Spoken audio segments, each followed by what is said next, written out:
Ayan, so hi everyone, good morning. Okay, we're gonna do another vlog. Ang gamit natin is easy to read version ulit ng Bible, no? Ayan, easy to read, pero depende po kung anong Bible yung gamit nyo. Kahit ano pa yan, pwede nyo po yan buksan sa Matthew 7, verse 1, up to 6 po tayo. Okay? Kung naka-open naman po yung ating Bible, kung di Matthew, pares din po yung verse, halos pares din. Luke 6, verse 37 to 38 and 41 to 42. Okay. Sige.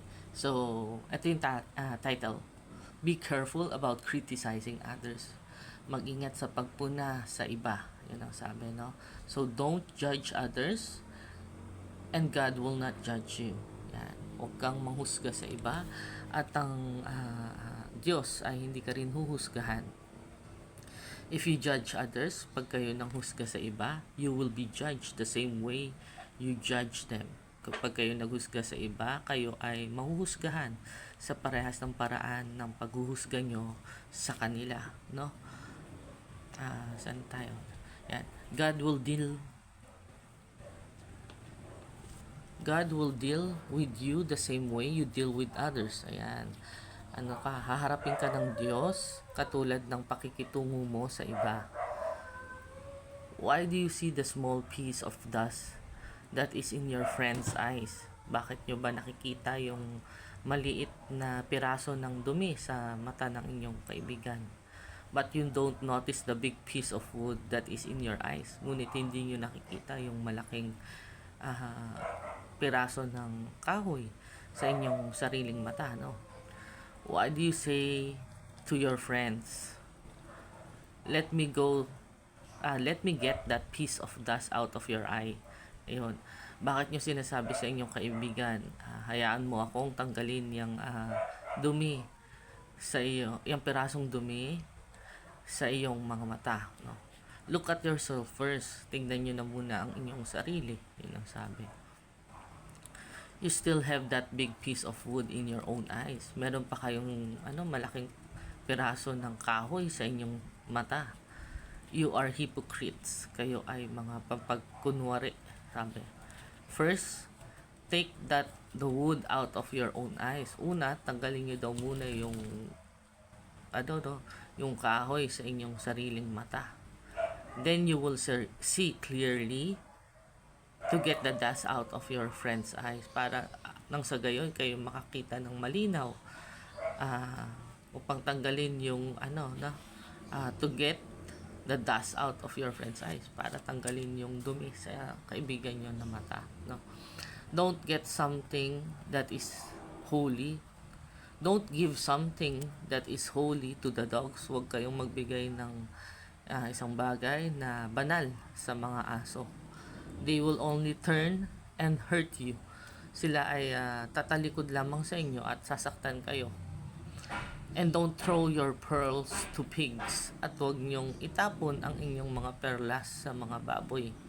They will only step on them. Sila ay aapakan lamang ito, no? Yun. So, Matthew 7 verse 1 to 6. Okay? So, dito malinaw, no? Translate ko na sa Tagalog kasi I know for a fact na hindi naman po lahat nakakaunawa ng English, no? At pagpasensyahan nyo na rin po yung translation ko kasi yun lang po yung alam ko, di ba? So, kung mas may alam kayo na mas magandang translation, mas mainam po yun, no? Ito yung pinakakaya ko lang po para ma-describe natin sa mga kababayan natin na hindi masyado nakakaunawa. Okay? So, ayun, balik tayo sa topic na magbibigay tayo ng conclusion about this verse, no? Dito sinasabi na wag daw tayo mamuna sa iba o mag-criticize ng ibang tao, no? Lagi natin titignan yung ating sarili.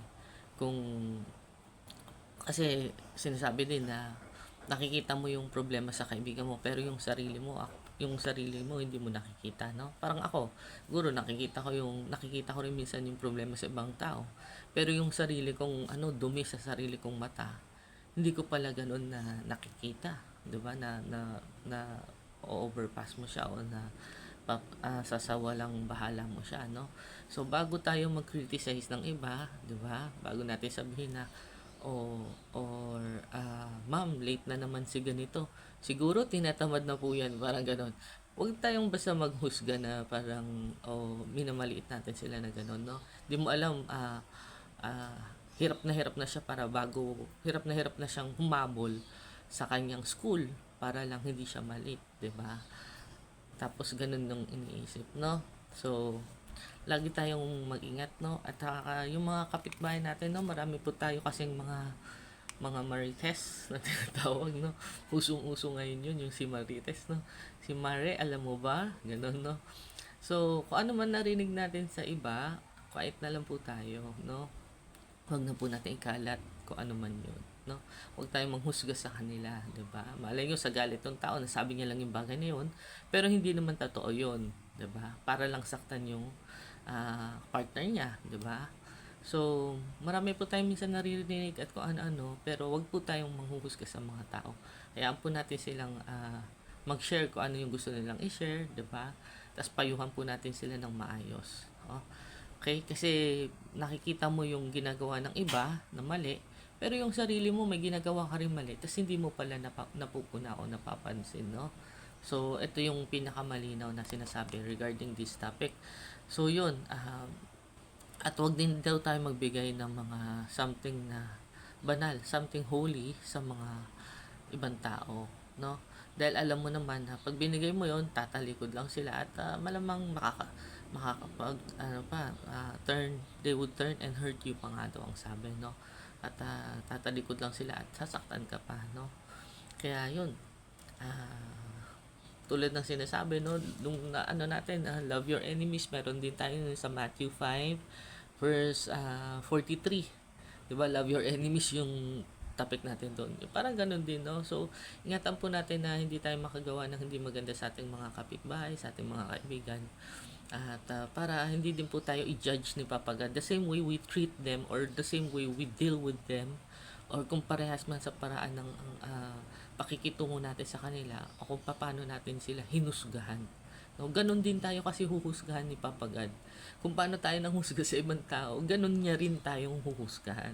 So, yan. Ito is a gentle reminder sa atin ni Papa G na mag-ingat po tayo, be careful, mag-ingat po tayo na huwag tayong magpuna sa iba. Basta-basta magpuna sa iba, no?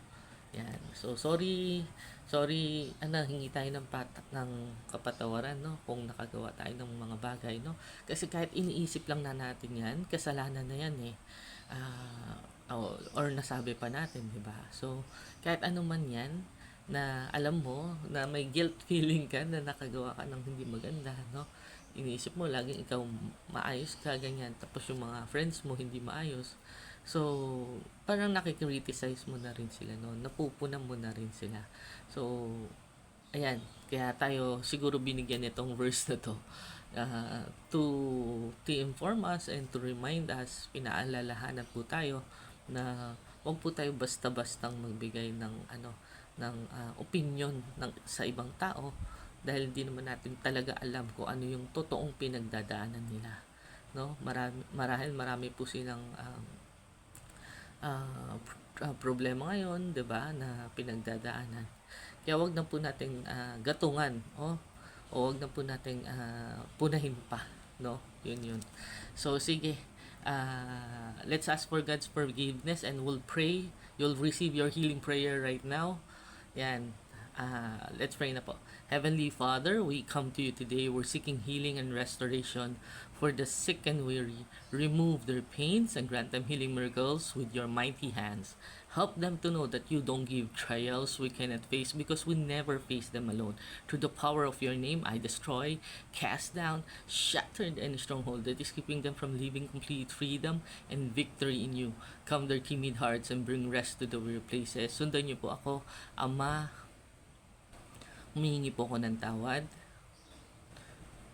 sa lahat ng kasalanan ko. Hindi ko na po uulitin. Pumasok po kayo sa aking puso. Gagawin ko po kayong Panginoon at tagapagligtas. In Jesus' name we pray. Amen. Ayan. Salamat po sa lahat ng mga sumunod sa ating dasal, no? And thank you rin po sa subscribe and sa ating YouTube channel or sa ating Facebook account and pag-like and share ng ating mga videos. Maraming salamat po sa suporta ninyo at dumadami po yung members, yung followers natin sa ating Facebook. Thank you po talaga sa mga ating taga-subaybay. Yan, no? Tatry ko po to na everyday ulit makapag-vlog para hindi po kayo kinukulang sa salita ng Panginoon, no? Hindi po tayo kumaga may nai-impart ako kahit pa paano kung hindi kayo lagi nakakapagbasa. Pero I encourage you talaga na hinihimo ko po kayo na sana po magbasa po tayo ng Bible, 'di ba? Kung in our free time sa morning ganyan o sa pag-uwi ganun. Tapos always remember to pray before you after you wake up. Thank you na po tayo agad, no? So yun lang po. Till our next video. Ciao.